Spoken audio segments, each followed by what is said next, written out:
I do have one piece of news that we're going to cover right now, and if you kind of look at the NFT top NFT collections, essentially, you have three metaverse collections down here. Sandbox being one, it looks like it's doing pretty well. A rise in price there. Decentraland a little bit more volatile, but you're seeing some kind of stability.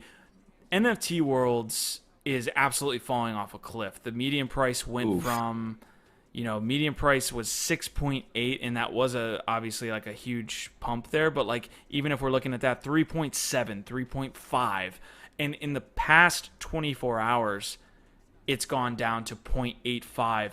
And the reasoning behind that is this: you essentially have a announcement from Minecraft saying, to ensure that Minecraft players have a safe and inclusive experience, blockchain technologies are not permitted to be integrated inside our client and server applications, nor may Minecraft in-game content such as world skins, persona items, or other mods be utilized by the blockchain technology to create a scarce digital asset. That is completely an announcement from Minecraft there.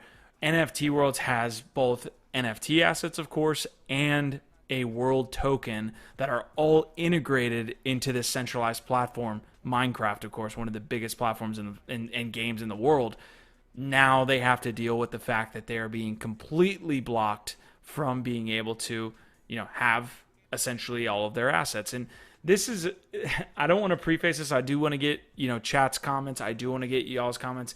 But this is an interesting piece because you have a NFT and a Web3 quote unquote game that has been built inside of a Web2 and centralized world, which kind of goes against the entire like idea of having NFT assets in world. If you have them in Minecraft, so now what you have is a rec token. I think it's 68% down, 60% down overnight, and the NFT world's plots and other assets are completely wrecked as well, as we showed you the floor price there. So, guys, give me your thoughts here on Minecraft coming out with this blanket NFT ban and what that means for NFT worlds.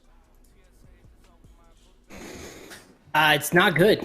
And I think that, like, shout out to my homie WGM on Twitter. He said it best. This is why you don't build like your house on someone else's like foundation, right? I think that anybody who was, building, these platforms that were on Minecraft had to have like considered the fact that like what happens if Minecraft decides this is like against like their rules, right? I do think to some point there is, the way it's worded. I think GIF may have even mentioned this before we went live.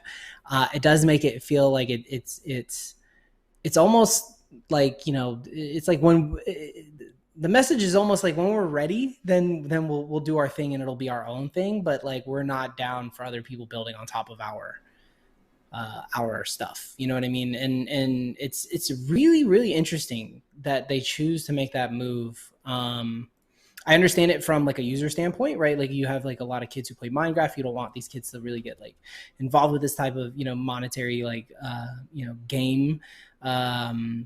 But at the same time, from the way I understand a lot of these worlds work is they work on their own servers. They have their own logins. Kids aren't really, logging into these Minecraft based, blockchain experiences anyway. So, where's the harm in allowing them to continue to utilize the platform of Minecraft for their blockchain, experiences? But as a company, I can get it.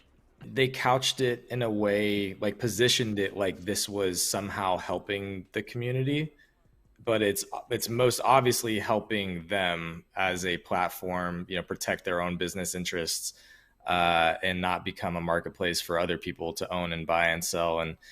And I think it's frustrating because they could have gone after, like, if there were specific projects or bad actors that were somehow abusing or creating unsafe environments, they could have reacted to those, specific examples instead of doing an outright ban of all blockchain and NFTs. which is just like, how is that good for the community? Like, you are literally limiting the ability for people to build and own within your world and to participate in it in ways that value them and their time and their engagement and their, you know, their data and all that stuff. It's like, it's feels very clearly to me like they used, you know, they just made an excuse, couched it as like, oh, we're trying to protect our community, but really they're just, you know, protecting their own platform and business interests. That's how I read it. I do think it's interesting from like, I think there will be a lot more of this type of thing happening. So as far as this like sort of battle against like centralization and decentralization and, you know, sort of Web 2.0, which is, you know, I think we're, you know, right now we're not really fully into Web 3 because it's mostly, you see like people kind of like trying to integrate, you know, Web 3 tech into Web 2. And so, you know, when we're sort of in this in between like Web 2 and Web 3, I think we're gonna see more of this sort of you know, contentious, you know, banning, all this kind of stuff. I think is gonna be happening. I don't know. Yeah. I think it's going to be very, very ironic when they launch their own digital collectibles. That'll be very ironic, and can't wait to see that. But then also, it actually reminds me of why I am actually optimistic about the fact that Zuckerberg and, you know, Instagram are integrating Ethereum, Polygon, Flow, and Solana into their platforms. Because could you imagine if Meta as a whole and Instagram and Facebook basically came out like Minecraft and just said no blockchain or NFTs at all on our platforms? That would be rough.